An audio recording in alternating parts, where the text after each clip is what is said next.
Bueno, lo que vimos el último día fue implementar un servidor de eco con sockets, ¿vale? Tanto la parte del cliente como la parte del servidor. El cliente simplemente leía líneas del teclado y se las iba enviando al servidor, y lo que devolvía al servidor pues lo volvía a imprimir, lo imprimía por la pantalla. El servidor arrancaba, se quedaba esperando una petición. En el momento en que algún cliente se quería conectar al servidor, pues simplemente lo que hacía es empezar a leer de la conexión con el cliente todo lo que le mandara el cliente y lo copiaba directamente y se lo enviaba de vuelta al cliente. Eso es lo que se denomina un servidor de eco. Entonces estamos viendo tanto la implementación del cliente como la implementación del servidor. Aquí en las transparencias tenéis un fragmento del código, no está el programa completo, ¿vale? Este sería un fragmento de lo que nosotros codificamos el otro día en el main, en el servidor. Posteriormente, en el campo virtual, yo os colgaré los ejercicios completos. ¿De acuerdo? Bueno, el problema de la solución que implementamos el otro día es que, si lo pensáis un poquito, el servidor solo puede atender una petición. El servidor se quedaba esperando a que le llegara una petición de un cliente, y una vez que le llegaba una petición de un cliente, se ponía a atender a ese cliente hasta el infinito. Entonces ya no podía seguir atendiendo peticiones de otros clientes, solo podíamos tener un cliente. Evidentemente, cuando implementamos un servidor, esto no es lo que buscamos. Buscamos que el servidor sea lo más concurrente posible y que sea capaz de atender cuanto más clientes concurrentemente, mejor. ¿Bien? Entonces, una política posible para poder atender múltiples clientes es que cuando llega una conexión de un cliente, en lugar de procesarla en el hilo del main, ¿de acuerdo? Hay un hilo por defecto que es el hilo en el cual se está ejecutando mi main, ¿vale? La función principal del programa. Bien, pues en lugar de ponerme a procesar en ese hilo la petición que me acaba de llegar del cliente, lo que hago es crear un nuevo hilo y decirle a ese hilo que procese la petición, ¿vale? Y el hilo del main se queda libre para volver a esperar otra posible conexión de otro cliente. ¿De acuerdo? De esta manera intentamos evitar el problema de que tengamos a todos los posibles clientes parados sin poder conectarse al servidor porque yo estoy procesando la petición del primer cliente que llegó. Entonces hay muchos esquemas y hay muchas formas posibles de conseguir concurrencia en un servidor. Una de las más tradicionales, ¿de acuerdo? De las más básicas es crear un hilo por cada petición. Entonces cada petición es atendida en un hilo distinto y el hilo del main siempre está libre, y lo único que hace el main es esperar conexiones. Cada vez que llega una conexión, crea un nuevo hilo y le dice a ese hilo que procese esa petición que ha llegado de ese cliente, ¿vale? Y él se pone a esperar otra vez una conexión de un nuevo cliente. ¿Se entiende el mecanismo? Bueno, pues para crear hilos tenemos la clase thread en Java, ¿vale? Que está en el paquete de Javalang. Entonces hay dos formas diferentes en las cuales yo podría procesar de manera concurrente peticiones. Una es directamente heredar de thread. Esto se permite en Java. Yo puedo crear una clase hija de thread, ¿vale? Esa clase hija, por heredar de thread, cuando yo la arranque, es un hilo en sí mismo, ¿vale? Y lo que puedo hacer es sobreescribir el método run de thread y en ese método run especificar lo que hay que hacer con la petición que acaba de llegar. Si pensamos en el servidor de eco, dentro del método run de esta clase hija de thread, ¿qué es lo que haríamos? Pues a mí se me pasaría, al crear un objeto de esta clase hija, se me pasaría el socket que representa al cliente del cual yo tengo que procesar las peticiones, y me pondría a leer de la entrada del socket y a escribir lo mismo que he leído en la salida del socket. Pero esto lo haría en un thread aparte, ¿vale? En un objeto thread, ¿vale? Que es, en realidad es un objeto, una clase hija de thread, cuyo método run está redefinido para hacer esto que queremos hacer, ¿vale? Un servidor de eco. Otra opción preferible en general es, en lugar de hacer una clase hija de thread, es crear una clase que implemente la interfaz Runable. Cualquier clase que implemente Runable se le puede pasar después a un thread, ¿vale? Los objetos de esa clase se le pueden pasar a una clase thread y la clase thread ejecuta lo que diga el método run de este objeto runable, ¿vale? Entonces es una interfaz que está especialmente pensada, ¿vale? Para que todas aquellas clases que implementan esa interfaz, es una interfaz con un único método, el método run. Entonces todas aquellas clases que implementan la interfaz tienen que implementar el método run. Lo mismo que haríamos en el método run de thread, lo hacemos en el método run de la clase hija de runable, ¿vale? Y la ventaja es que desacoplamos nuestro código de la clase thread, ¿vale? Y podemos pasar nuestro código a un objeto thread y decirle, toma, hilo, este es el código que tienes que ejecutar. Y toda clase thread sabe cómo ejecutar el código de un objeto runable. ¿Vale? Entonces, en esta segunda opción hacemos lo mismo que en la primera, pero desacoplamos el código que yo quiero ejecutar del hilo, ¿vale?, en el que realmente va a ser ejecutado, ¿vale? ¿Sí? Entonces luego lo que hacemos es a la clase thread pasarle en el constructor el objeto runable que queremos que ejecute. Entonces aquí, en lugar de crear una clase hija de thread, ¿vale?, lo que hacemos es crear una clase hija de runable o una clase que implementa la interfaz runable, crear un objeto thread normal, new thread, ¿vale?, y en el constructor pasarle nuestro objeto runable, ¿vale?, nuestro objeto que implementa la interfaz runable.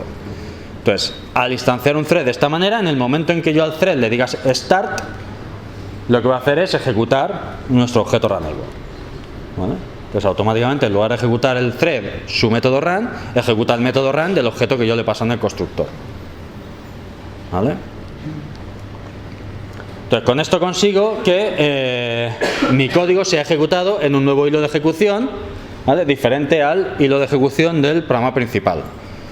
Entonces en el momento en el que el programa principal crea el thread y le dice start, ¿vale?, el thread se empieza a ejecutar de manera concurrente, ¿bien?, y el hilo del programa principal queda libre para hacer lo que quiera. Típicamente ponerse a esperar de nuevo peticiones. ¿Sí?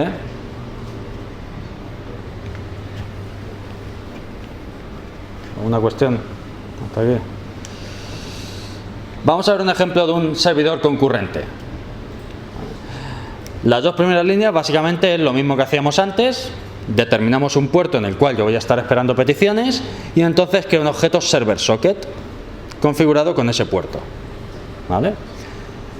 Y ahora, ¿qué es lo que hace un servidor? Pues básicamente un servidor es un programa que no acaba nunca, ¿vale?, que se dedica a esperar peticiones y las peticiones que le van llegando las va procesando. Así que nuestro código va a estar dentro de un while true, porque vamos a estar indefinidamente procesando peticiones. A priori, esto no termina jamás. ¿Qué es lo que tengo que hacer? Dentro del while, tengo que invocar el método accept de server socket, que si recordáis era lo que realmente hacía que yo me quedara esperando peticiones. Y este método accept es un método bloqueante, yo me voy a quedar ahí parado hasta que algún cliente se conecte a este puerto, momento en el cual este método accept me va a devolver a mí un socket que me representa la conexión con el cliente y a través del cual yo me puedo comunicar con el cliente, ¿vale? Entonces este socket, ¿qué es lo que hacíamos el otro día? Directamente yo leía del socket y escribía en el socket, ¿vale?, aquí mismo dentro del while. Pero hemos dicho que eso es una faena, porque mientras yo estoy leyendo y escribiendo del socket no puedo atender otras peticiones. Entonces, ¿qué es lo que voy a hacer ahora?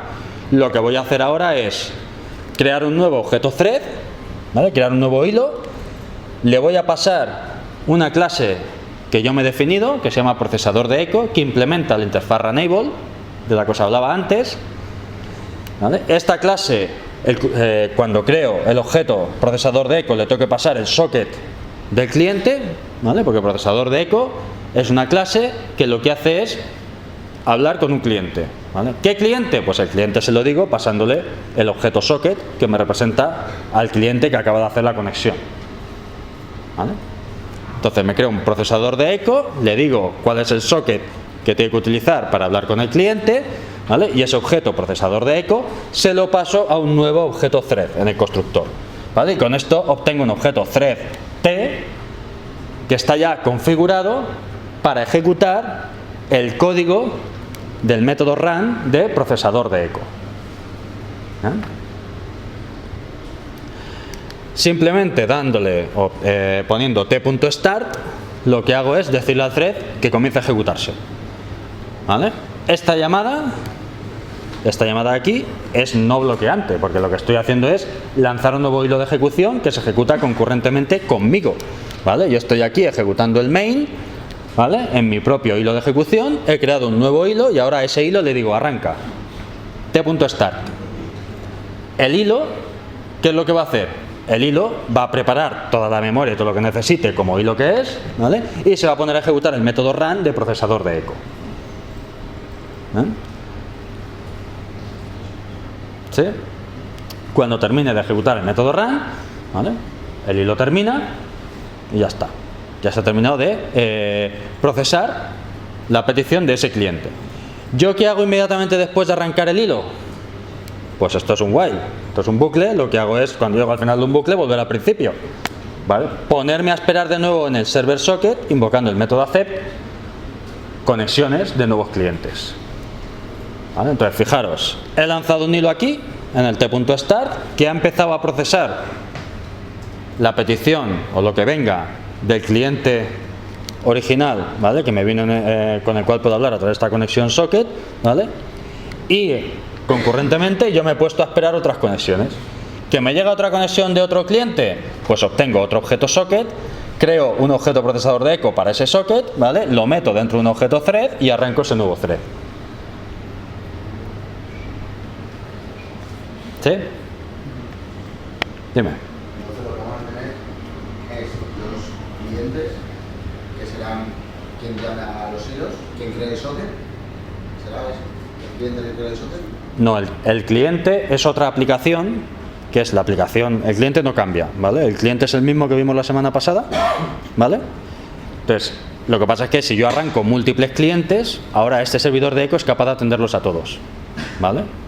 Yo arranco 5 clientes, los 5 van a ir a conectarse a ese puerto, ¿vale? Cada vez que llegue una petición a ese puerto, se va a crear un nuevo hilo para atender esa petición y se va a volver a esperar otro cliente. Entonces, todos los clientes van a conseguir hablar con el servidor de eco de manera concurrente. Y el servidor de eco lo que va a tener es 5 hilos que van a estar procesando las peticiones de cada uno de los clientes, más el hilo del programa principal, ¿vale? Que está simplemente esperando nuevas conexiones. Vale, el servidor como tal será el procesador eco. El servidor como tal es todo, es el procesador. Esta clase más esto que se supone que está dentro de un main, ¿vale? Entonces, esto forma parte del servidor, ¿de acuerdo? Y lo que pasa es que en lugar de atender directamente en el main las peticiones, las atiendo en hilos separados. ¿Sí? ¿Está claro? Esto evidentemente tiene un problema, ¿vale? De escalabilidad. Si yo me pongo a crear hilos por cada petición, pues si me llegan 50.000 peticiones, estoy creando 50.000 hilos. El número de hilos viene limitado tanto por el sistema operativo propiamente dicho, ¿vale? Que tiene ciertas limitaciones en el número de hilos que es capaz de gestionar, como también por la memoria, porque al final los objetos thread ocupan cierta cantidad de memoria, más la memoria que pueda estar consumiendo cada uno de los objetos procesador de eco, más la memoria que puedan estar consumiendo los objetos socket que hay dentro de cada procesador de eco, ¿vale? Entonces, podemos tener dos problemas cuando tenemos muchos threads. Uno es que me quede sin hilos disponibles, ¿vale? Ya no puedo tener más. Otro es incluso que me quede sin memoria, ¿vale? Que puede suceder incluso antes, dependiendo de la cantidad de memoria que tenga que gestionar cada hilo, ¿vale? Entonces, bueno, esta no es la manera óptima de hacerlo. Hay mejores maneras de hacerlo. En la asignatura de programación concurrente yo creo que habéis visto algunos, ¿vale? Como utilizar un pool de hilos limitado, de forma que si no hay hilos disponibles, pues hay que esperar hasta que haya algún hilo disponible. Con eso consigo que no se me dispare el número de hilos, ¿vale? Puedo tener un pool de 50 hilos. Eso quiere decir que como mucho puedo estar procesando 50 peticiones concurrentes, ¿vale? Pero me aseguro que no me quedo sin recursos, ¿vale? El problema es que cuando llega a 50, todos los demás clientes tienen que andarse esperando hasta que haya hilos disponibles para que se procesen sus peticiones. ¿Bien? Entonces, en general, ¿vale?, hay dos cosas que gobiernan la capacidad de escalar el número de peticiones de un servidor, que es el número de peticiones concurrentes que son capaces de atender y lo que tardan en cada petición. Porque si yo tardo muy poquito, ¿vale?, a lo mejor un pool de pocos hilos me basta, porque los hilos rápidamente hacen su trabajo y terminan, ¿vale? Con lo cual, aunque haya gente esperando, rápidamente va a poder entrar a coger algún hilo para hacer lo que tengan que hacer. ¿Bien? Entonces, estos dos parámetros en general son los que me gobiernan la capacidad que tiene mi servidor de escalar. Entonces, bueno, esto es una posible técnica, porque hay otras técnicas de construcción de servidores concurrentes que no vamos a ver aquí, simplemente para que veáis cuál es la problemática, ¿de acuerdo? Aquí estamos hablando de un servidor de eco, pero tenemos que pensar que yo podría estar construyendo una aplicación distribuida donde hay clientes que tienen que hablar con servidores a través de sockets, porque por la razón que sea, pues necesito un protocolo de bajo nivel de abstracción que sea eficiente, etcétera, etcétera. Bueno, pues tengo que tener en cuenta la concurrencia, ¿vale? No puedo ponerme a hacer un servidor que acepte peticiones a través de socket y que esté hablando con un cliente y tenga el hilo principal bloqueado mientras habla con ese cliente sin poder procesar peticiones de otros clientes. Típicamente en un sistema distribuido hay más de un cliente, ¿vale? Entonces hay que pensar un poquito en qué nivel de concurrencia necesito yo para mi servidor. ¿Sí? Bueno, pues aquí tenéis lo que sería la clase procesador de eco, cuyo código es básicamente lo mismo que antes teníamos metido en el servidor, en el main, pero que ahora tenemos metido en una clase aparte. Esta clase procesador de eco implementa la interfaz Runable de Java, que me obliga a definir un único método. Esa interfaz tiene un único método, que es el método run, ¿vale? Public void run, y no lleva parámetros. ¿Bien? Entonces, por implementar esta interfaz estoy obligado a definir este método. ¿Bien? Mi clase procesador de eco necesita un socket para hablar con el cliente, ¿vale? ¿Dónde está el cliente? El cliente puedo hablar con él a través de un socket que me devuelve el server socket. Entonces necesito configurarle al procesador de eco el socket al otro lado del cual está el cliente con el que yo quiero hablar. ¿Sí? Como eso no se lo puedo pasar en el método run, porque este método run ni siquiera lo voy a ejecutar yo, lo va a ejecutar directamente la clase thread, se lo tengo que pasar en el constructor. Así que tengo un constructor, procesador de eco, que recibe un objeto socket, y este objeto socket me lo guarda en un atributo socket. ¿Vale? Cuando yo creo una instancia de esta clase, le tengo que pasar el socket que representa al cliente con el que voy a estar hablando. Cuando una instancia de esta clase se le pase en la transparencia anterior a un objeto thread, ¿vale?, y se invoque el método start, lo que va a suceder es que este objeto thread va a invocar el método run de procesador de eco. ¿Vale? Entonces, como veis, hemos desacoplado lo que yo quiero hacer, ¿vale?, de la clase thread. ¿De acuerdo? Si tuviera cosas diferentes a thread que aceptaran objetos runable, mi código podría seguir funcionando con esas cosas, ¿vale?, porque no tengo una dependencia directa con thread. ¿Vale? El método run hace lo que veíamos el otro día: coger el input string del socket y coger el output string del socket y leer del input string y escribir en el output string, que eso es lo que hace un servidor de eco. ¿Bien? Cuando he terminado, cierro los strings, ¿vale?, y cierro el socket. Y por supuesto hago la necesaria captura de errores, porque todas estas llamadas lanzan excepciones que yo tengo que gestionar. Así que lo que he conseguido es que cada vez que llega un cliente se va a crear un objeto de este tipo, procesador de eco, que va a ser el encargado de procesar la conexión con ese cliente. Y el método, la función main del servidor, ¿vale?, este fragmento de código de aquí de la transparencia anterior, ¿vale?, es un fragmento de código que estaría en la función main del servidor, sería lo que hace realmente el servidor. Pues se limita a esperar peticiones, cuando llega una petición pasársela a un hilo para que la procese y volver a esperar petición.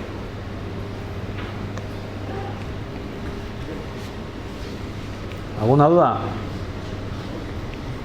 ¿No? ¿Está claro? Bueno, pues lo que quiero que hagáis es el servidor que teníamos el otro día, que lo convirtáis en un servidor concurrente. ¿Bien? Básicamente tenéis todas las piezas, lo único que falta es aquí donde hay un comentario que pone envío y recepción de información, ¿vale? Eso lo tenéis que sustituir por lo que vimos el otro día para coger la entrada del socket y escribir en la salida del socket. ¿Sí? ¿Vale? Y lo siguiente sería arrancar el servidor y después probar a arrancar múltiples clientes. El servidor debería ser capaz de procesar las peticiones de cada uno de los clientes. Cada uno de los clientes, ¿qué va a hacer? Cuando arranque se va a quedar esperando que le pongáis algo por teclado. ¿Vale? Entonces, escribís diferentes cosas en cada uno de los clientes, ¿vale? Y todos deberían obtener su respuesta del servidor, que a su vez le imprimirán por pantalla. ¿Sí? De esta manera comprobamos que todas las peticiones de los clientes están siendo procesadas de manera concurrente por el servidor. ¿De acuerdo?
envían, no se envían.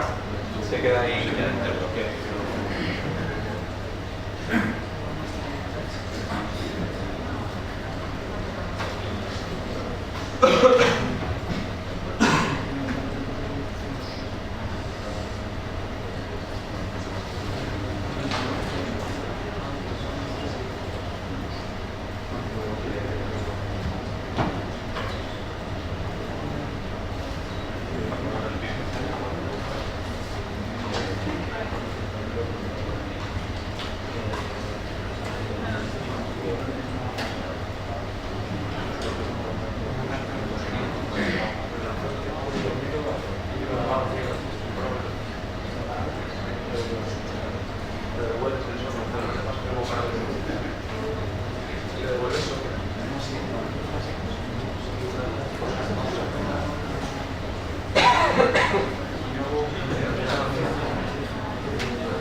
Bueno, a ver, vamos a seguir avanzando.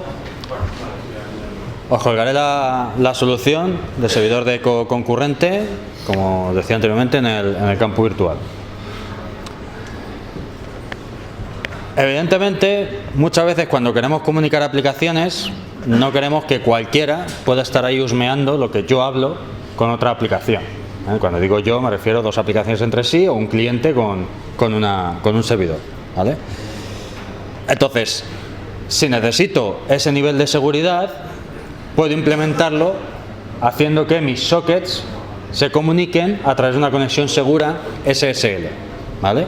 Entonces, el Secure Socket Layer es lo más habitual que utilizamos cuando queremos conexiones seguras entre dos aplicaciones que se comunican entre sí a través de socket.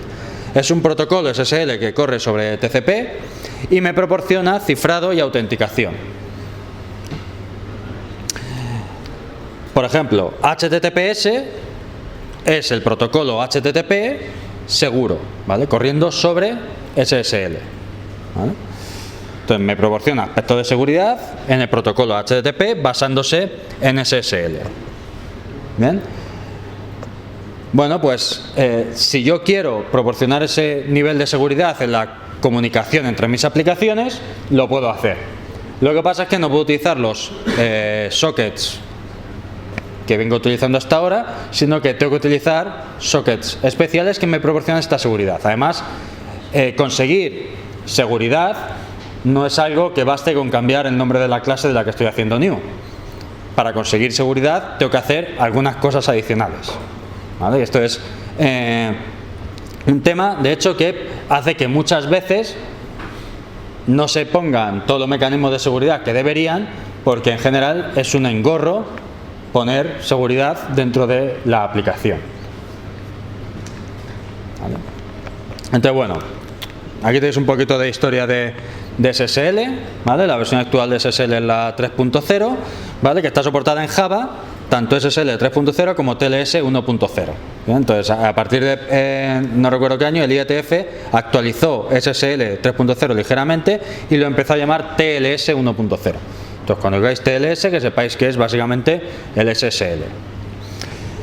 SSL me permite utilizar diferentes algoritmos de cifrado, aunque uno de los más habituales es RSA. Ojo, porque dependiendo del algoritmo de cifrado que yo utilice, la conexión es más segura o menos segura.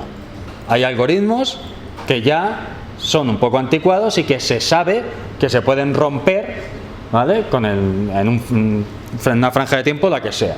Entonces, típicamente, una de las cosas que me permiten los algoritmos de cifrado es especificar cuál es el tamaño, ¿vale? Los bits que quiero utilizar yo para cifrar. Cuanto más bits, más difícil es de romper el cifrado. Entonces, bueno, como digo, uno de los más algoritmos de cifrado más habituales es RSA. Entonces, cuando usamos SSL, los servidores SSL tienen que autenticarse utilizando certificados. Pero lo habitual es que los clientes no se tengan que autenticar. Es decir, cuando yo me conecto a una web supuestamente segura por HTTPS, es el servidor el que me envía los datos de autenticación, ¿vale? Diciendo, oye, yo soy este, ¿vale? Y eso me lo certifica una serie de credenciales que él me envía a mí como cliente. Lo podemos saber porque si nos estamos conectando con un navegador, en la URL del navegador, ¿verdad?, me aparece en verde como que la página es segura. ¿Sí? Y yo además, si despliego eso, puedo ver cuál es el certificado de ese servidor, y ese certificado se supone que está validado por lo que se denomina una entidad certificadora, ¿vale?, que ha certificado que ese servidor es quien dice ser. De forma que yo estoy tranquilo y sé que estoy hablando con quien quiero hablar. Entonces, habitual, por ejemplo, cuando accedemos a nuestras cuentas bancarias por internet, ¿vale? Si tenemos cuenta por internet con el banco, yo me registro, me logueo en una página que se me presenta siempre como una página segura, ¿vale? Ahí están muy bien implementados los mecanismos de seguridad, porque es muy importante que el cliente esté tranquilo y sepa que efectivamente ese servidor al cual está accediendo y al cual está dando sus claves de acceso no es un servidor que ha puesto cualquiera ahí para interceptar mis claves, sino que realmente es el servidor del banco. Bien, entonces, en este caso, quien se está autenticando, por así decirlo, es el banco contra mí, ¿vale? El banco es el que está presentando sus credenciales, yo se las estoy pidiendo para saber qué es quien dice ser. ¿Bien? Entonces, este es el mecanismo más habitual, sobre todo en aplicaciones web. Es el servidor el que presenta el certificado al cliente, ¿vale? Y es el cliente el que valida ese certificado, ¿vale?, contrastándolo contra una entidad certificadora de confianza. ¿Bien? Entonces, si es capaz de hacer esa contrastación, dice, pues efectivamente este servidor es quien dice ser, ¿vale? Entonces, como digo, el servidor envía el certificado al cliente, el cliente verifica el certificado del servidor contra una entidad certificadora, ¿vale? Pero también hay ocasiones en las que el cliente puede autenticarse contra el servidor. ¿Por qué puede ser esto necesario? Porque a lo mejor tanto quiero saber yo que el servidor es quien dice ser, como el servidor quiere saber que yo soy quien digo ser. Porque a lo mejor ese servidor no es público y no todo el mundo puede acceder a ese servidor. ¿vale? En ese caso, al servidor le interesa saber también que yo soy un cliente autorizado, ¿vale? En esas situaciones, el cliente también debe presentar un certificado al servidor. Entonces, la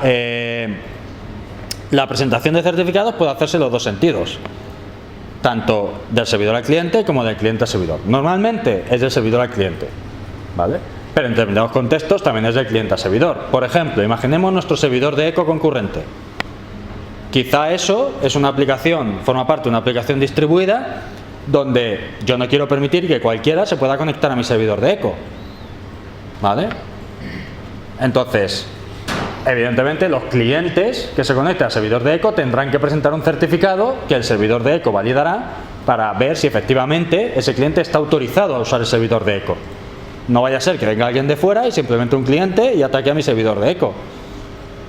¿Bien? Entonces, eso es un caso, por ejemplo, cuando hacemos aplicaciones distribuidas donde es necesario que esa comprobación de certificado se haga tanto del servidor al cliente como del cliente al servidor. ¿Sí? Entonces, en el contexto de SSL, lo que hacemos es utilizar lo que se denominan ficheros de keystore, ¿vale? O almacenes de claves, ¿vale? Concretamente, hay dos, el truststore y el keystore. El truststore es un fichero de claves que está en el cliente y que contiene los certificados de aquellas organizaciones o personas en las que confía el usuario. ¿Bien?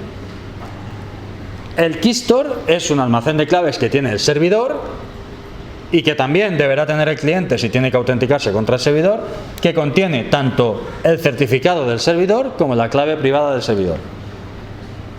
El keystore es una pieza que debe estar protegida.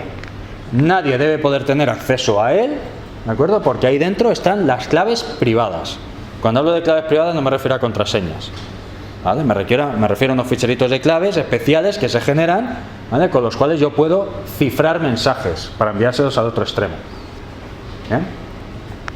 Entonces, aquí en el keystore el servidor tiene tanto la clave privada con la cual cifra los mensajes como el certificado que le certifica a él como que es quien dice ser. ¿Bien? El truststore, que está en el cliente, lo único que tiene es el certificado del servidor, ¿vale? Si es que el cliente confía en ese servidor, ¿vale? Es decir, contiene los certificados de confianza, ¿vale? De los servidores. Y esto es muy importante, Java solo me va a dejar conectarme por SSL a servidores cuyos certificados estén en el truststore.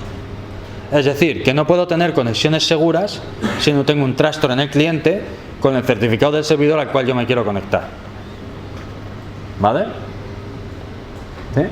De la misma manera, en el servidor no puedo tener conexiones seguras si no tengo un keystore donde tenga tanto la clave privada como el certificado del servidor.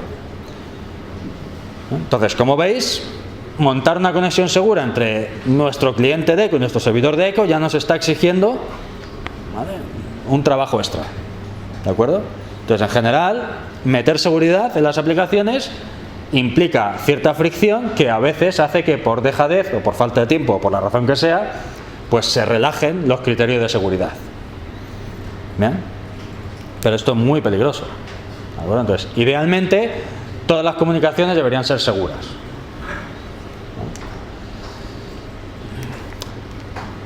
Entonces, ¿cómo valido los certificados de los servidores?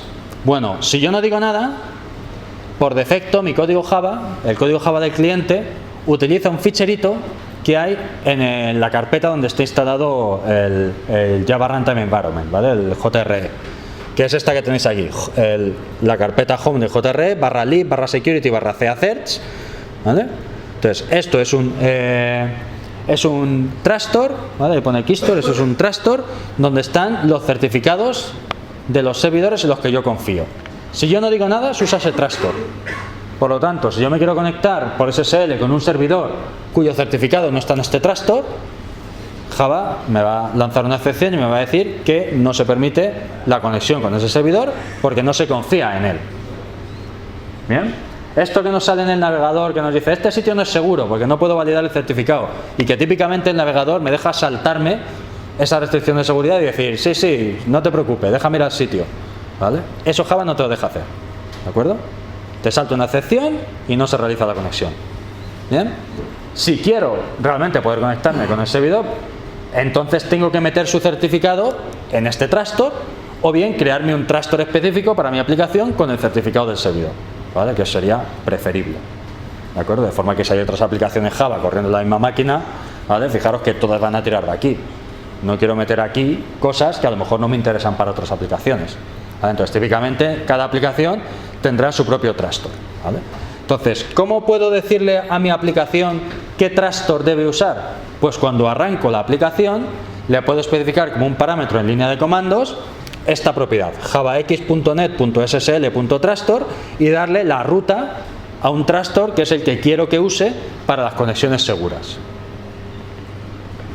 ¿Bien? ¿Vale? ¿Cómo le pasamos este tipo de propiedades a la máquina virtual cuando arranco la aplicación? Bueno, pues cuando arranco una aplicación Java, típicamente pongo Java, ¿vale? Y lo que sea, pues antes del nombre de la clase o del nombre del jar, puedo poner -d mayúscula, el nombre de una propiedad, igual a un valor, ¿vale? Y entonces estoy indicando que quiero que se utilice esa propiedad con ese valor, ¿de acuerdo? Entonces, esto es en lo que se refiere a poder yo conectarme a un servidor seguro, ¿vale? Fijaros que aquí, en teoría, el cliente no tiene que hacer nada, ¿vale? Simplemente se está intentando conectar por SSL a un servidor seguro, pues solamente por el hecho de que esa conexión sea segura, tengo que asegurarme de que el certificado del servidor está en el trustor, ¿vale? Si no, Java no me deja conectarme a ese servidor. ¿Bien? No es de confianza, no me deja conectarme, ¿de acuerdo? Luego, además, hemos dicho que es posible que el propio cliente tenga que autenticarse contra el servidor y decirle, oye, que yo soy este, ¿vale? Mira a ver si yo tengo acceso, ¿vale? Al servidor. Bueno, pues si el cliente tiene que utilizar certificados propios para identificarse, entonces, de la misma manera que tenemos el trustor, tenemos también una propiedad con la cual yo puedo configurar el keystore, el almacén que va a contener tanto las claves privadas para cifrar mensajes como los certificados que yo le voy a presentar al servidor o en general al otro extremo, ¿vale? ¿De acuerdo? Entonces, esta propiedad es javax.net.ssl.keystore, ¿de acuerdo? Típicamente, este keystore está protegido por una contraseña que también tengo que especificar cuando arranco la aplicación a través de esta propiedad, javax.net.ssl.keystorePassword, para que la aplicación Java pueda abrir el keystore utilizando esa contraseña y leer lo que hay dentro. Si no, aunque le ponga la ruta al fichero de keystore, no va a poder acceder a él, ¿vale? Porque los keystores están protegidos. Dime. En keystore están ahí todos los algoritmos, todas las claves, tanto la de RSA como las privadas. O sea, pero, por ejemplo, la de SA, por ejemplo, o la de... En el keystore tú puedes meter prácticamente lo que quieras que tenga que ver con seguridad, ¿vale? Pero es tu responsabilidad meterlo. Ahí habrá lo que tú decidas meter. Entonces, como mínimo, típicamente en el keystore tienes la clave privada con la cual vas a cifrar los mensajes, ¿vale? La clave pública, que además la tienes que enviar al otro extremo para que él pueda descifrar tus mensajes, ¿vale? Y el certificado que le presentas al otro extremo, que te certifica, valga la redundancia, como que tú eres quien dices ser. Entonces, y que, ahí, cuando tú haces la negociación de los algoritmos que se van a utilizar, tú vas a mirar dentro del keystore cuáles son tus algoritmos que tienes. No, tú lo decides en código, ¿vale? Tú en el keystore tendrás los algoritmos, tendrás claves en el formato que sean, y cuando tú te conectes puedes especificar, ¿vale?, qué tipo de cifrado quieres usar, ¿vale? Una forma de impedir bajar ese tipo de cifrado, porque un ataque Sí, claro. bajarlo. Claro, sí, es lo que te digo. O sea, como tú lo dices en código, tú puedes limitar qué algoritmos de cifrado puedes utilizar, ¿vale? Entonces, no lo vamos a ver aquí, pero tú podrías configurar con mucho detalle exactamente qué algoritmos de cifrado quieres permitir y qué no quieres permitir. Vale, sí, ¿de acuerdo? Vale, entonces, ¿cómo se establece la conexión entre los dos extremos? Bueno, pues el servidor necesita un certificado que le tiene que enviar al cliente para que el cliente confíe en el servidor. Ese certificado tiene que estar en su key store, en el key store del servidor. El cliente tiene que verificar la autenticidad del certificado, para lo cual el certificado tiene que estar en su trust store, en el trust store del cliente, ¿vale? Si el certificado no es de confianza, entonces tengo que añadirlo manualmente para que no sea rechazado, porque normalmente el trust store por defecto, como hemos visto antes, el CA-Certs, ese que está en la carpeta del JRE, trae algunos certificados de confianza, ¿vale? Pero que son pues de entidades bien conocidas. Cuando nosotros hacemos una aplicación, nosotros no somos una entidad una organización bien conocida, por lo tanto nuestros certificados por defecto no son de confianza, ¿vale? Entonces tenemos que añadir el certificado manualmente cuando ese certificado no es de confianza. ¿Bien? ¿Hay formas de que nuestro certificado sea de confianza automáticamente? Sí. Para eso, una entidad certificadora de confianza tiene que generarnos ese certificado, previo pago, evidentemente, ¿vale? Entonces, ese certificado lleva, por así decirlo, la firma de esa entidad certificadora de confianza, ¿vale? Y yo ya puedo utilizar mi certificado y eso es válido tanto en navegadores como en clientes Java, lo que sea, ¿vale? Pero para eso tengo que pagarle una entidad certificadora que lo que hace precisamente es eso, certificar, generarme un certificado que yo puedo utilizar, ¿vale? Para presentarme como, hola, yo soy este, ¿vale? Y que la gente diga, ah, ¿quién te ha certificado a ti? VeriSign, vale, sí, los de VeriSign me fío, ¿de acuerdo? Me lo creo, ¿sí? Si no tenemos un certificado de confianza, pues entonces tenemos que añadirlo manualmente al trust store, ¿de acuerdo? ¿Qué se hace típicamente en desarrollo? Pues en desarrollo generas tus propios certificados, que es lo que se denomina un certificado autofirmado, que lo estás firmando tú a ti mismo, ¿vale? Pero eso no vale. Entonces, para que Java se lo trague, por así decirlo, tengo que meterlo yo a mano en el fichero de trust store del cliente, ¿vale? Para que cuando el cliente se conecte con el servidor y el servidor le envía el certificado, el cliente mire en el trust store y diga, bueno, el cliente le va a llegar el certificado, va a decir, ¿este certificado es de confianza? Pues hombre, lo está firmando el mismo que me lo manda, pues muy de fiar no es, pero voy a mirar en mi trust store a ver si me están diciendo que efectivamente me lo crea. Miro en el trust store y si el certificado está en el trust store, pues me lo creo, ¿vale? ¿Cómo genero yo un certificado para el servidor?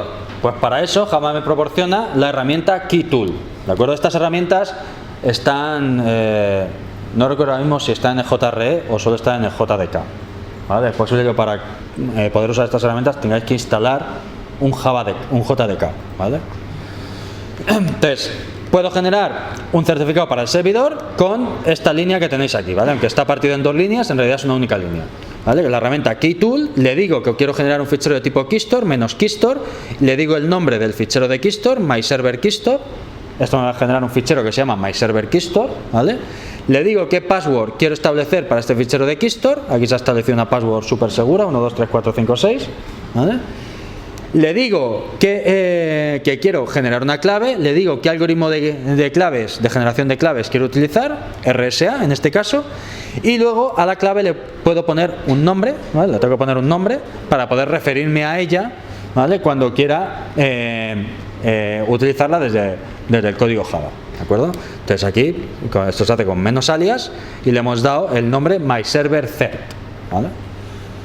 Entonces, esto lo que hace es generarme un nuevo fichero de keystore protegido con esa contraseña y además en el mismo paso me crea un certificado de tipo RSA y me lo mete dentro del keystore, ¿vale? Con ese nombre, myServerCert. ¿Bien? ¿Cómo uso este fichero de keystore que acabo de generar con KeyTool? Bueno, pues lo que hago es copiar el almacén de claves myServerKeystore a la carpeta raíz del proyecto Eclipse, ¿vale? Para tenerlo junto con mi código. ¿Bien? Y entonces ejecuto el servidor con las dos opciones que veis aquí, que eran las que veíamos antes en la transparencia, ¿vale? Cuando ejecute la aplicación Java, en lugar de decirle simplemente run as Java Application, tengo que irme a la configuración de ejecuciones de Eclipse, ¿vale? Y hay un sitio donde yo puedo especificar parámetros para la máquina virtual de Java, ¿vale? En la pestaña Arguments tengo los argumentos del programa y los argumentos de la máquina virtual. Bueno, pues ahí en la cajita de texto donde puedo especificar argumentos para la máquina virtual de Java, tengo que poner estas dos propiedades: -d mayúscula javax.net.ssl.keystore igual al fichero de keystore, al nombre del fichero de keystore, ¿vale? Que si no pongo ruta se asume en Eclipse que hace referencia a la raíz del proyecto Eclipse, que es donde hemos dejado el fichero, y -d javax.net.ssl.keystore password igual a la password que le hemos puesto a ese fichero de Keystore, ¿vale? Con esto ya el programa tiene acceso al fichero de Keystore, ¿de acuerdo? ¿Sí? ¿Cómo importo el certificado en el cliente? Hemos dicho que en el cliente necesito un fichero que se llama Trustor, que tiene que tener dentro el certificado del servidor, ¿vale? Ese certificado que hemos generado anteriormente, ¿vale? Hay que metérselo al Trustor del cliente. Bueno, pues hay que hacerlo en dos pasos. Primero, tengo que exportar del Keystore del servidor un certificado que yo puedo importar en el Trustor del cliente, y eso lo hago con esta primera línea, ¿vale? Keytool -export, el certificado que yo quiero exportar, que es el myServerCert que he especificado antes, el fichero de Keystore de donde quiero sacarlo, la password para poder acceder a ese fichero de Keystore, ¿vale? Y el nombre que le quiero dar al certificado, ¿vale? -file server-cert. Entonces esta línea lo que hace es dejarme en un ficherito server.cert un certificado que me representa a el servidor para el cual hemos generado antes el certificado en el Keystore, ¿vale? Este ficherito server.cert ahora lo tengo que importar en el almacén de claves del cliente, ¿vale? Entonces, nuevamente utilizo la herramienta Keytool -import -keystore myClientKeystore, porque ahora estoy en el cliente, ¿vale? Este es el Trustor que va a usar el cliente, que al final es un Keystore igual, ¿vale? Pero se le llama Trustor porque contiene los certificados en los que yo confío, ¿vale? La password para acceder a ese Trustor, ¿vale? Y el fichero que yo quiero importar en el Trustor. Entonces esto en un único paso me crea el Keystore con esa password y me mete dentro del Keystore el certificado del servidor. Y después tengo que ejecutar el cliente especificando cuál es el Trustor que yo quiero usar, ¿vale? Y cuál es la contraseña para acceder a ese Trustor. Y eso se hace con las dos opciones que tenéis aquí abajo. ¿Bien? Evidentemente este fichero de Trustor, myClientKeystore, tiene que estar en la raíz del proyecto Eclipse del cliente, ¿eh? Si es que tenemos los proyectos separados, ¿de acuerdo? ¿Sí? Entonces, como veis, esto es un poco lío y es bastante fácil equivocar un paso, ¿vale? O saltarse un paso, ¿de acuerdo? Entonces, hay que hacer un poquito de trabajo para poder habilitar conexiones seguras entre un cliente y un servidor desde Java. Una vez que ya tenemos todo eso preparado, entonces ya puedo hacer conexiones seguras desde el cliente hacia el servidor. Bien, para ello, en lugar de instanciar los sockets yo directamente haciendo new socket, ¿vale? O new server socket, lo que se utilizan son factorías de sockets, ¿vale? Aquí se utiliza el patrón factory, de forma que si yo quiero conexiones seguras, ¿vale? Entonces tengo que utilizar server socket estas son las clases abstractas, ¿vale? Server socket factory y socket factory, y luego hay implementaciones concretas que me representan conexiones con SSL, ¿vale? Que son SSL server socket factory y SSL socket factory, que ahora veremos, ¿vale? Entonces estas dos factorías me permiten crear diferentes tipos de sockets, ¿vale? Dependiendo de la clase hija de esas dos que yo utilice. ¿Bien? Entonces esto básicamente el patrón Abstract Factory, que es un patrón de diseño bien conocido, ¿vale? Tú defines unas factorías abstractas y luego implementas factorías concretas para conseguir objetos con diferentes que ofrecen las funcionalidades de diferente manera, ¿vale? Entonces, en lugar de instanciar un socket en el cliente, como hacíamos aquí, new socket 127.0.0.1 con el puerto 7, lo que hacemos es obtener un objeto socket factory utilizando el método estático getDefault de la clase socket factory, ¿vale? Y a ese objeto socket factory le decimos create socket. Esto me devuelve un objeto socket, ¿vale? Que en principio, ¿vale? Aquí, en este ejemplo que estamos viendo, no es seguro, ¿vale? Porque estamos utilizando las implementaciones no seguras de estas factorías de sockets, ¿vale? En el servidor sustituiría el new server socket por server socket factory.getDefault y después a este objeto server socket factory SSF le digo ssf.createServerSocket y el puerto en el que quiero que al que quiero que se conecte el servidor. Bien. Entonces, en lugar de instanciar los objetos directamente, utilizamos factorías, con lo cual independizo la creación de los objetos, ¿vale? De qué objetos realmente se están creando por debajo. Yo ahora mismo no sé, con el código, tal como hemos cambiado el código, cuando digo create server socket, ¿vale? No sé de qué clase es el objeto que se me está devolviendo. Solo sé que es un objeto compatible con server socket, pero podría ser cualquier clase hija de server socket, ¿vale? Por el tema del polimorfismo. ¿Bien? Entonces, esto tiene muchas ventajas, porque ahora vamos a ver que yo voy a poder cambiar esto y esto, es decir, Socket Factory y Server Socket Factory, lo voy a poder cambiar por sus contrapartidas que usan SSL y el resto del código permanece igual. ¿Vale? Entonces, ¿cómo creo sockets SSL? Pues en lugar de utilizar una Socket Factory, utilizo una SSL Socket Factory en el cliente y en el servidor utilizo una SSL Server Socket Factory. ¿Vale? Importante, tengo que especificar el keystore y el trustor para que el servidor se pueda autenticar de forma automática, ¿de acuerdo? Cuando arranque la aplicación. Entonces, ¿cómo obtengo el socket en el cliente? Pues SSL Socket Factory.getDefault, esta es la única línea que cambia respecto de la transparencia anterior, ¿vale? ¿Y cómo obtengo el socket SSL? Pues le digo Socket Factory.createSocket en este host y en este puerto, ¿vale? Y aquí lo que hemos hecho es un casting a SSL Socket para que veáis que esto es un socket SSL, ¿vale? Podría utilizar la clase Socket directamente, porque SSL Socket hereda de Socket, ¿vale? Pero bueno, aquí se ha hecho el casting para que veáis que esto lo que me devuelve es un SSL Socket. Un socket cuyas conexiones con el otro extremo van a través de SSL. ¿Bien? Cuando se crea el socket, el cliente se conecta al servidor en ese host y en ese puerto, ¿vale? El servidor le presentará un certificado, ¿vale? Y el método createSocket tendrá que verificar que ese certificado es válido, mirando en el trustor. Por lo tanto, el trustor tiene que haber sido configurado a la hora de arrancar el cliente. ¿Bien? ¿Cómo hacemos en el servidor? Pues igual, ¿vale? En lugar de utilizar un Server Socket Factory, utilizamos SSL Server Socket Factory. Con getDefault obtenemos una implementación por defecto de SSL Server Socket Factory, ¿vale? Y luego a ese Server Socket Factory le decimos Create Server Socket y ese Server Socket que nos devuelve será un Server Socket que funciona sobre SSL. ¿Bien? ¿Vale? Aquí tenéis el casting para que veáis que lo que nos devuelve Create Server Socket, ¿vale? Es realmente un SSL Server Socket. Que yo lo podía haber utilizado como un server socket sin saber detalles de realmente cuál es la clase real del objeto que se me está devolviendo. ¿Bien? Pero aquí se ha hecho el casting para que veáis que eso es un server socket que funciona sobre SSL. ¿Sí?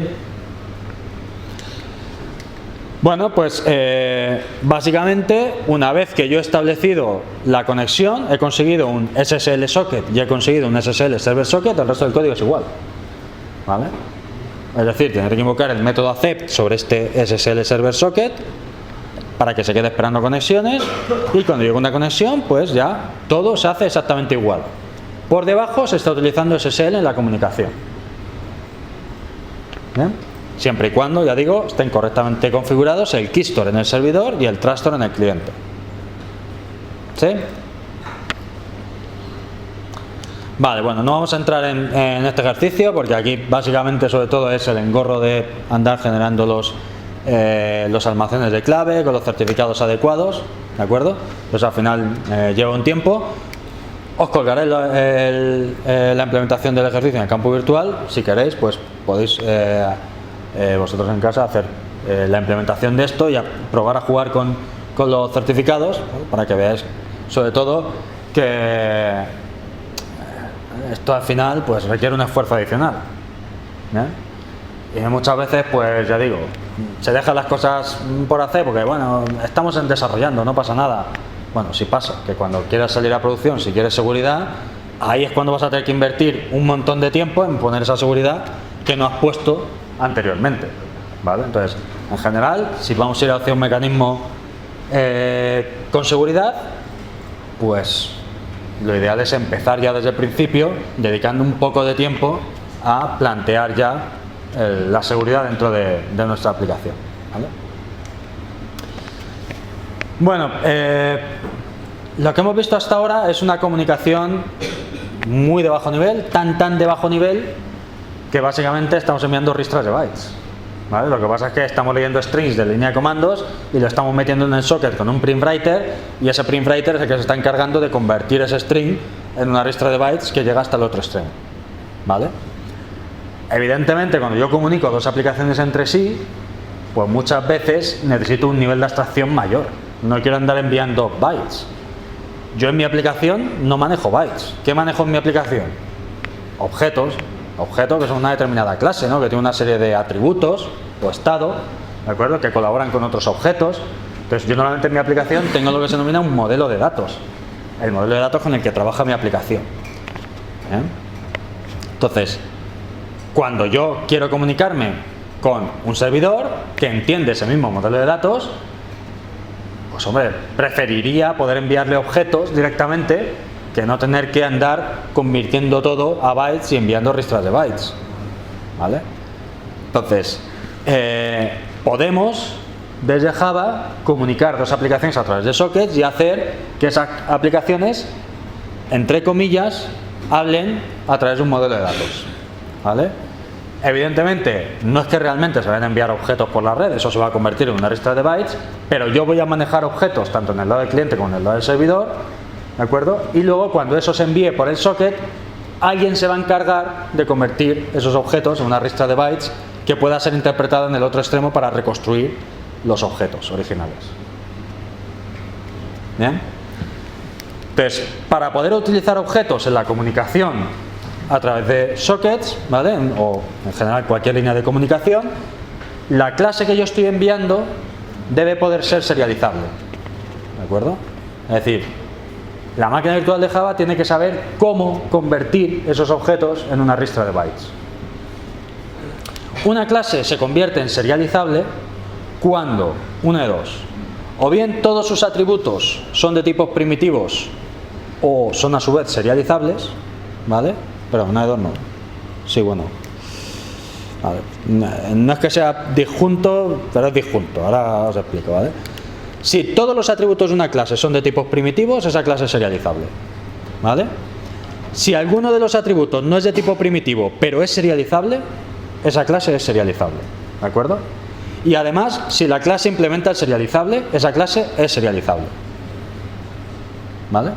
Entonces, no es obligatorio que la clase implemente la interfaz serializable siempre y cuando todos sus atributos sean serializables, ¿vale? Pero típicamente se marca, entre comillas, una clase como serializable haciendo que implemente la interfaz serializable, ¿vale? Esta interfaz simplemente es una marca que le dice a la máquina virtual: oye, tranquilo que esta clase es serializable, ¿vale? Y luego realmente es labor del programador que realmente lo sea, ¿bien? Y si no es serializable, si alguno de los atributos no son serializables, entonces yo tengo que implementar unos métodos que permitan serializar el objeto, ¿de acuerdo? ¿Cuál es la parte buena? Que todos los atributos de tipos primitivos son serializables, con lo cual si yo me baso en atributos de esos tipos, pues si el modelo es relativamente sencillo, en general no hay ningún problema, los objetos son serializables. ¿Cuándo puedo empezar a tener problemas? Pues cuando utilizo colecciones, por ejemplo, ¿vale? Y cosas de este estilo, que ahí ya me toca asegurar, ¿vale?, que esos atributos de tipo lista, set o lo que sea que esté usando yo son serializables. Cuando utilizo librerías de terceros, ¿vale?, si utilizo un atributo es un tipo de una librería de un tercero, pues tengo que irme a mirar en esa librería si ese tipo es serializable, ¿vale? Entonces ahí es cuando tengo que empezar a poner cuidado. Si utilizo tipos primitivos no tengo problemas, ¿bien? ¿Cómo envío y recibo objetos? Bueno, pues de la misma forma que en un input stream puedo meter bytes y de un output stream puedo leer bytes, tengo también un object output stream y un object input stream. De un object output stream yo puedo leer objetos, ¿vale? Un object output stream es simplemente un envoltorio de un output stream, ¿vale? Entonces, si yo hago new de object output stream y le paso un output stream, por ejemplo, el output stream de un socket, ¿vale? Eso me crea un flujo en el cual yo puedo escribir objetos, siempre que sean serializables, ¿vale? Ese object output stream tiene un método writeObject que me permite pasar cualquier cosa de tipo object, y si recordáis en Java todo hereda de object en última instancia, por lo tanto yo puedo pasar cualquier objeto aquí, cualquiera, ¿vale? Y este objeto, este método writeObject de output stream escribirá el objeto en el output stream. Si ese output stream proviene de un socket, pues escribirá el objeto en el socket, ¿vale? Ya digo, siempre que el objeto que yo esté pasando sea serializable, ¿vale? Entonces, por ejemplo, si yo tengo un output stream OS, que ya digo que puede venir de cualquier lado, ¿vale? Podría ser la pantalla, pero podría ser también un output stream de un socket que yo tuviera. Puedo envolver ese output stream dentro de un object output stream, creando un new object output stream pasándole OS, ¿vale? Este objeto OOS de tipo object output stream me permite hacer cosas como oos.writeInt y enviar un entero, writeObject y enviar un string, writeObject y enviar un objeto fecha, ¿vale? Etcétera, etcétera. Cualquier clase que sea serializable, ¿vale? Puedo hacer que los objetos de esa clase se envíen a través de un socket utilizando un object output stream y su método writeObject. ¿Sí? Entonces, de esta manera yo no necesito preocuparme de cómo se convierten las cosas a una register device para enviárselas al otro extremo. Yo utilizo mi propio modelo de datos, ¿vale? Y cuando quiero enviar un objeto por el socket, genero un object output stream y lo escribo con writeObject, el objeto. ¿Bien? Entonces me permite una comunicación de más alto nivel, ¿vale? Hasta ahora solo podíamos comunicarnos con strings, porque un string es relativamente sencillo convertirlo en una register de bytes, ¿de acuerdo? Y hay mecanismos en Java que me permiten hacerlo de manera automática, por eso yo puedo escribir relativamente sencillo strings en un socket, ¿vale? En el output string de un socket. Pero ¿qué pasa si yo quiero enviar cosas más complejas que un string? ¿De acuerdo? Imaginemos que estamos haciendo un chat, ¿vale? Y yo quiero enviar, tengo una clase mensaje que tiene el mensaje que quiere enviar uno de los usuarios del chat y la fecha, por ejemplo, en la que se generó ese mensaje, o una imagen asociada a ese mensaje, ¿vale? O un fichero de audio asociado a ese mensaje, y yo eso lo quiero enviar al otro extremo. Bueno, pues yo me hago mi clase mensaje, le pongo los atributos que sean necesarios, y si esa clase es serializable, yo directamente la puedo escribir en un object output string y eso se envía al otro extremo. De manera análoga, en el otro extremo yo puedo crear un object input stream a partir de un input string, ¿vale? Y utilizar el método readObject para leer un objeto del flujo. Entonces, si yo sé que me han enviado un mensaje, hago readObject, ¿vale? Recupero el mensaje, le hago un casting a mensaje y ya tengo mi mensaje. ¿Sí? Entonces aquí tenéis un ejemplito donde, dado un input stream IS, que vendrá de donde venga, puedo generar un object input stream a partir de ese IS, podría leer un entero, ¿vale? Este ejemplo es paralelo con el ejemplo de la transparencia anterior, ¿vale? Entonces aquí se supone que hemos escrito primero un int, luego un string y luego un objeto date, ¿vale? Pues aquí tengo que sacar primero el int, luego el string y luego el objeto date, utilizando el método readObject, ¿vale? En estos dos últimos casos, ¿sí? Evidentemente, si me han enviado en primer lugar un int, intento sacar un string, mal, ¿vale? Saltarán excepciones, ¿de acuerdo? Diciéndonos que no se puede leer el tipo de datos que yo estoy intentando leer. Así que hay que saber cómo me están enviando las cosas el otro extremo, en qué orden, ¿vale?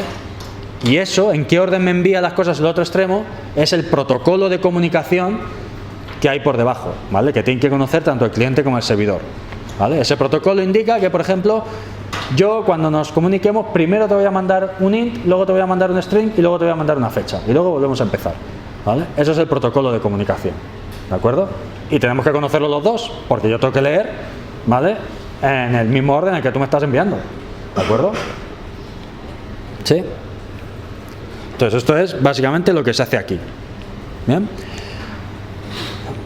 Entonces, en ocasiones yo tengo un modelo de datos que tiene más cosas, ¿vale? De las que yo realmente quiero enviar al otro extremo, A lo mejor tengo un modelo de datos mucho más rico, por las razones que sean, y a lo mejor, pues yo qué sé, si estamos en un chat, pues además del usuario, pues tengo, yo qué sé, el navegador que está utilizando en la sesión actual. Pero eso no se lo quiero enviar al servidor, me da igual.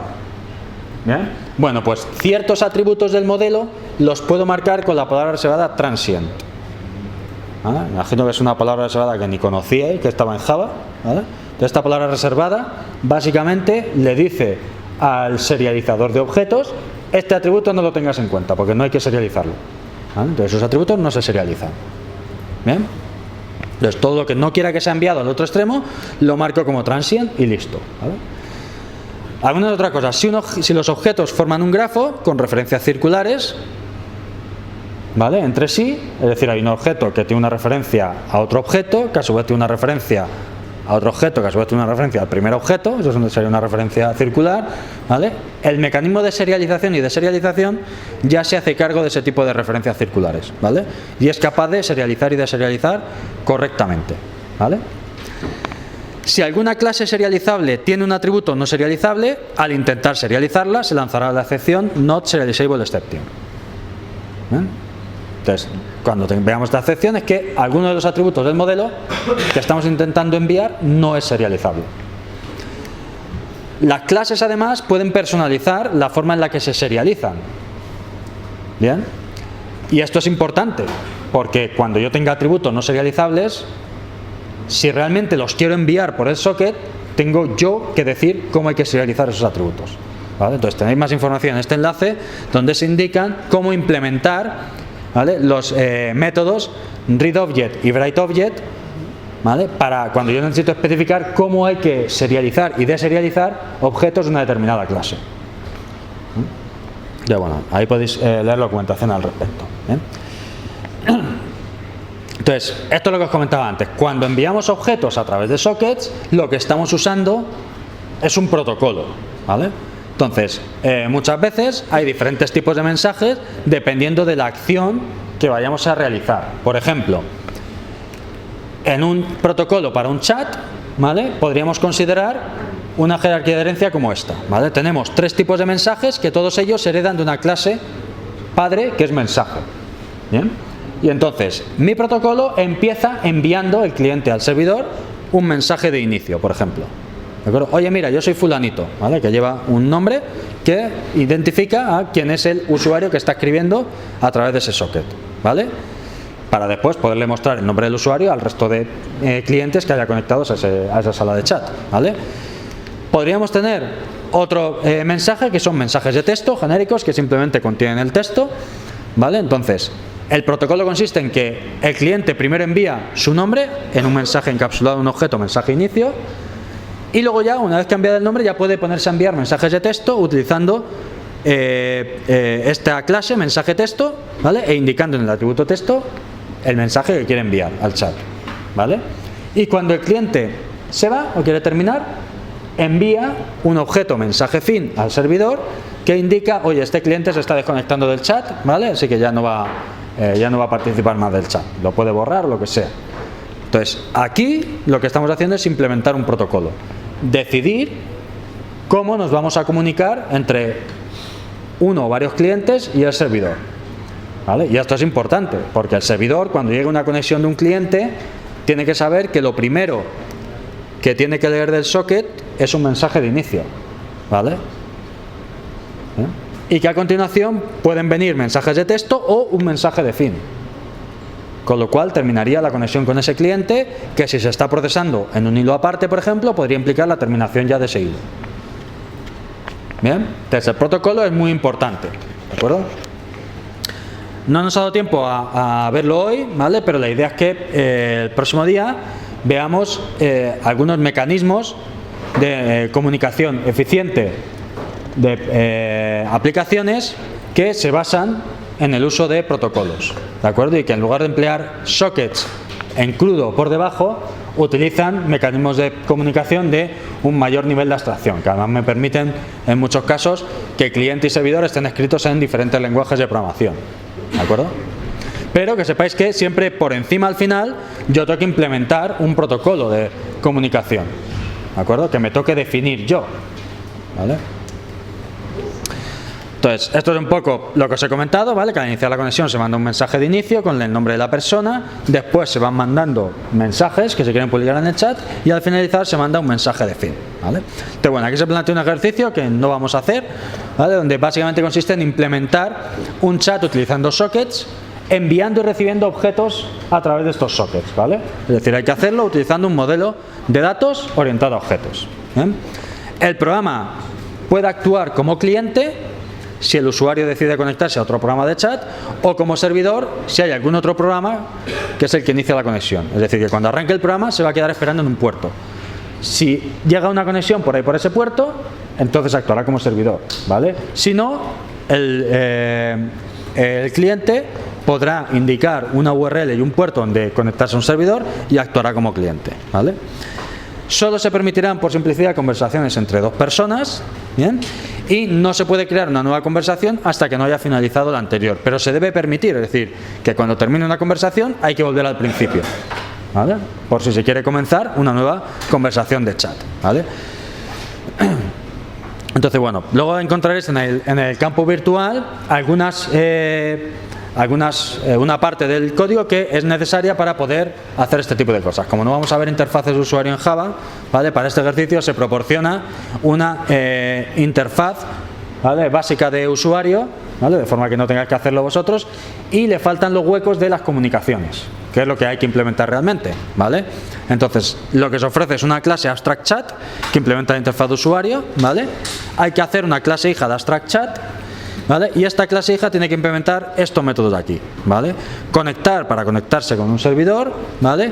Enviar para enviar un mensaje, cerrar conexión para terminar una conexión, esperar conexión si estás en modo servidor para que otros clientes se conecten a ti, ¿vale?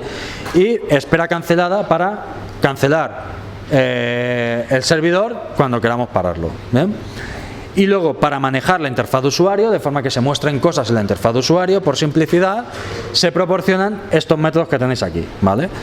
Cuando invoquéis el método conexión abierta, pues suceden cosas en la interfaz de usuario, ¿vale?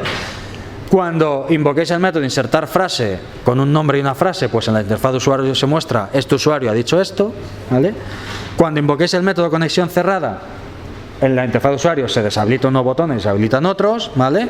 Lo mismo cuando invoquéis esperando conexión, y hay un método también especial, error, que se utiliza para mostrar en la interfaz de usuario algún error que os haya producido durante el proceso de comunicación, ¿vale? Entonces, estos métodos se os dan para que los uséis. Estos hay que implementarlos haciendo una clase hija de AbstractChat, ¿vale? Y en estos, ¿vale? Que hay que implementar, hay que introducir la lógica necesaria para establecer esa comunicación utilizando un protocolo de alto nivel, ¿vale? Basado en objetos, ¿sí? ¿Vale? Bueno, pues luego os juego en el campo virtual el material necesario para hacer el ejercicio, ¿vale? El jueves empezaremos a ver, como digo, protocolos de comunicación, y a ver si nos da tiempo a ver un poco de colas de mensajes, ¿vale?